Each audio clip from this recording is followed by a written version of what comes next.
మహిళలకి నేను హామీ ఇస్తున్నాను, మొత్తం షాపులు ఎత్తిన తర్వాతే మద్యపానం చేసిన తర్వాత ఓటేస్తానని, వారం రోజుల్లో సిపిఎస్ తెస్తానని, ఇంకా ఇంకా ఎన్ని ఉంటే అన్ని హామీలు ఇచ్చుకున్నాను. అబద్ధాలు చెప్పాను కాబట్టి నాకు ముఖ్యమంత్రి పదవి ఇచ్చారు 19లో.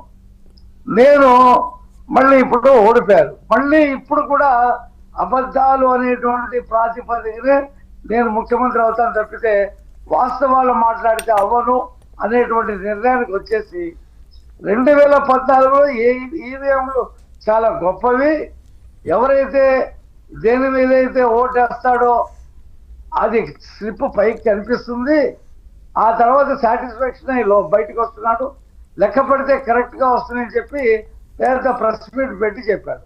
ఇప్పుడైతే మళ్ళీ ఒక అబద్ధంతో స్టార్ట్ చేశాడు. ఏం జరిగిందో తెలియదు, ఏం మాయ జరిగిందో తెలియదు, నేను హిమాలయాలకు వెళ్ళిపోవాలనుకున్నాను, అది ఇది మాట్లాడి ఇప్పుడు ఈ దొంగ ధర్నాలకి పిలిపించాడు.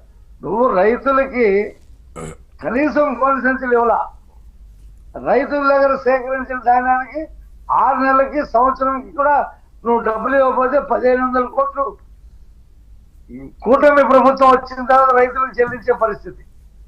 ఇక విత్తనాలు దొరక్క రైతులు పడినటువంటి బాధలు, టార్పాల్స్ దొరక్క రైతులు పడినటువంటి బాధలు. అవును.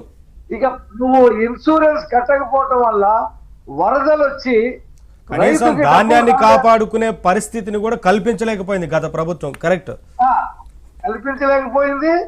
తర్వాత ఈ ప్రకృతి తుఫాన్లు వచ్చినప్పుడు ఆ నష్టపోయినటువంటి పంటకి ఇన్సూరెన్స్ రాలా, ఇతను కట్టలేదు, అబద్ధాలు చెప్పాడు అసెంబ్లీలో, నువ్వు కట్టలేదని చూపించడం జరిగింది. అసలు ప్రభుత్వం నుంచి ఇవ్వాల్సిన పంట నష్ట పరిహారం ఇవ్వలేదు, అధికారులు అంచనా వేసి ఇచ్చినా ఇవ్వలేదు. ఇన్సూరెన్స్ చెల్లించే రైతులు అడిగారు, నువ్వు ఇన్సూరెన్స్ నువ్వు చెల్లించకపోతే మాకు చెప్తే మేమైనా చెల్లించుకునే వాళ్ళం కదయా, నీ చేతకాని ధనంతో ఇప్పుడు మాకు రావాల్సిన ఇన్సూరెన్స్ పంట నష్టం రాలేదు, నువ్వు ఎలాగో రాష్ట్ర ప్రభుత్వం తరఫున ఇవ్వలేదు, రెంటికి చెడ్డ రేవడైపోయాం మేము అని చెప్పేసి బాధపడ్డారు. మరి వాళ్ళ పరిస్థితి చూడండి, 24 గంటల్లో పంటకు సంబంధించిన డబ్బులు రిటర్న్ వస్తూ ఉన్నాయి. గన్నీ బ్యాగ్స్ ఎక్కడెక్కడ ఉండే ముందే తెప్పించి స్టాక్ చేసి రైతులకు ఇవ్వడం జరిగింది. అలాగే ప్లాస్టిక్ పేపర్స్ పంటని కాపాడుకోవడానికి, ఆ ధాన్యం మీద కప్పడానికి ఎక్కడికక్కడ ఇప్పుడు ముప్పుడుగా అందజేయడం జరిగింది.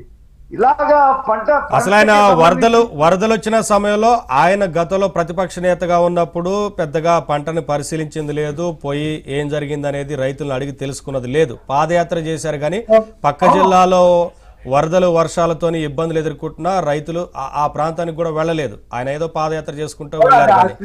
కానీ అధికారంలోకి వచ్చిన తర్వాత పంట పరిశీలన చేశారా, నష్టపరిహారానికి సంబంధించి అంచనా వేశారా, ఏమైనా చెల్లించారా అంటే అది లేదు. మీకు తెలిసి ఏం జరిగిందో? అవును, ఇప్పుడు విశాఖపట్నం వైపు పాదయాత్ర చేస్తా ఉంటే శ్రీకాకుళంలో పెద్ద ఎత్తున తుఫాన్ వచ్చి అక్కడ పంట నష్టం జరిగింది, చెట్లు పడిపోయి కరెంటు పోయితే చూడకుండా హైదరాబాద్ వెళ్ళిపోయి 3 రోజులు ఉన్నాడు. మళ్ళీ ఆ తర్వాత వచ్చి తన పాదయాత్ర స్టార్ట్ చేసుకున్నాడు. ముఖ్యమంత్రి అయిన తర్వాత ఎక్కడైనా చూసామండి మనం, పొలంలో షామియానా వేసి స్టేజీ కట్టి అక్కడ నుంచొని ఆ పంటల్ని పరిశీలించేటువంటి ముఖ్యమంత్రిని భారతదేశంలో కానీ ప్రపంచంలో కానీ ఎక్కడైనా చూసామా? వీలు కుదిరితే రైతుల దగ్గర పొలంలోకి వెళ్ళాలా, ఆ మడుగులో దిగాలా, రైతులతో మాట్లాడాలా, ఆ చేలు పట్టుకోవాలా, ఆ కంకుని పట్టుకోవాలా, అది చేస్తారు. ఎవరైనా చేయకపోతే దూరం నుంచి చేస్తారు. కరెక్ట్ నట్టి నడువున రోడ్డు వేసి అక్కడ ఒక షామియానా వేసి స్టేజ్ వేసి మొత్తం డెకరేషన్ చేసి దాని నుండి రైతులతో దూరంగా